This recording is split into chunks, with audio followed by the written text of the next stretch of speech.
আসসালামু আলাইকুম। আজকের রেসিপি কাঁচা আমের বার্মিজ আচার। রোদে শুকানোর ঝামেলা ছাড়াই 1 বছর এই আচারটি সংরক্ষণ করতে পারবেন। এই আচারটি তৈরি করতে কোনো রকম তেলের প্রয়োজন হয় না। খুব সামান্য মশলায় খুব মজা করে এই আচারটি তৈরি করা যায় একদম সহজভাবে। এখন কিন্তু আমের মৌসুম, কাঁচা আমে ভরপুর। আর কিছুদিন পরে হয়তো কাঁচা আম পাওয়া যাবে না। অতএব এই সুযোগটাকে কাজে লাগাতে পারেন। আজকের এই বার্মিজ আচার তৈরির জন্য এখানে আমি নিয়েছি 1 কেজি পরিমাণ কাঁচা আম। প্রথমে আমি আমগুলো খোসা ছেড়ে নিচ্ছি।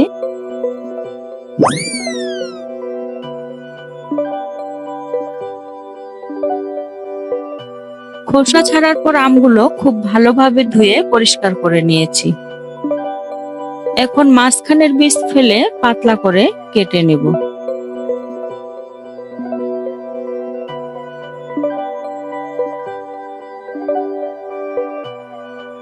বেশি পাতলা আবার বেশি মোটা না, ঠিক এরকম স্লাইস করেছি।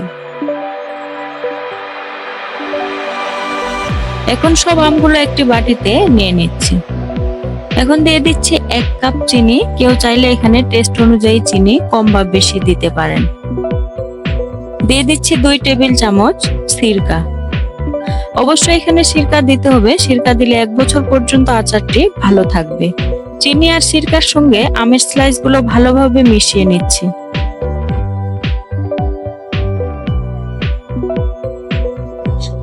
ভালোভাবে মেশানোর পরে একটি ঢাকনা দিয়ে রেস্টে রেখে দিব 1 ঘন্টা।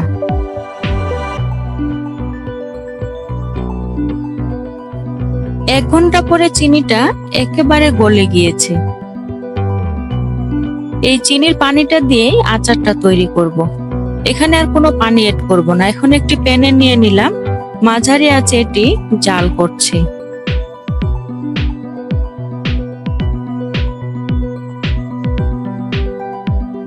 যখন দেখছি এরকম ফোটা শুরু করেছে তখন চুলার জাল আর একটু কমিয়ে দিচ্ছি। এখন এখানে গুঁড়া মশলা দিয়ে দিচ্ছি 1/4 চামচ করে হলুদ এবং মরিচের গুঁড়া।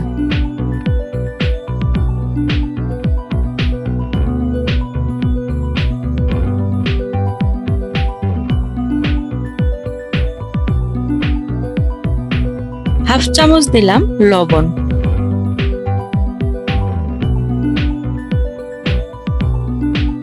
ভালো মতো মিশিয়ে নিচ্ছি।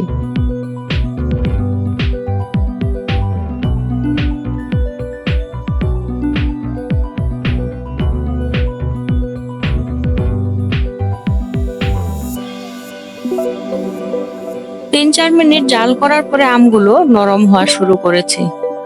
এই সময় কিন্তু বেশি নাড়াচাড়া করা যাবে না।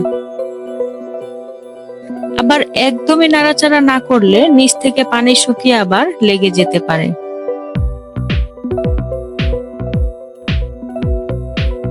আমগুলো আমি আরো 8 থেকে 10 মিনিট সময় নিয়ে জাল করে নিয়েছি। চিনির পানিটা কিন্তু অনেকটাই কমে এসেছে। এখন দিয়ে দিচ্ছি 1 টেবিল চামচ ভাজা পাঁচফোড়ন, আর এটি কিন্তু আধা ভাঙ্গা করে নিয়েছি। দিয়ে দিচ্ছি 1 টেবিল চামচ চিলি ফ্লেক্স। এখন আলতো ভাবে নেড়ে চেড়ে আর একটু পানিটা কমে আসলে নামিয়ে নেব। এখন কিন্তু আচারের কালারটা চেঞ্জ হতে শুরু করেছে।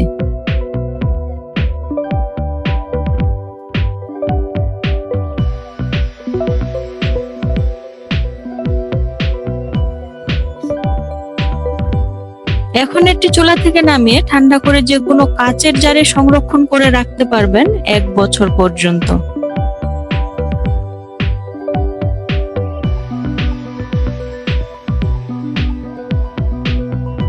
আমি একটু তুলে দেখাচ্ছি।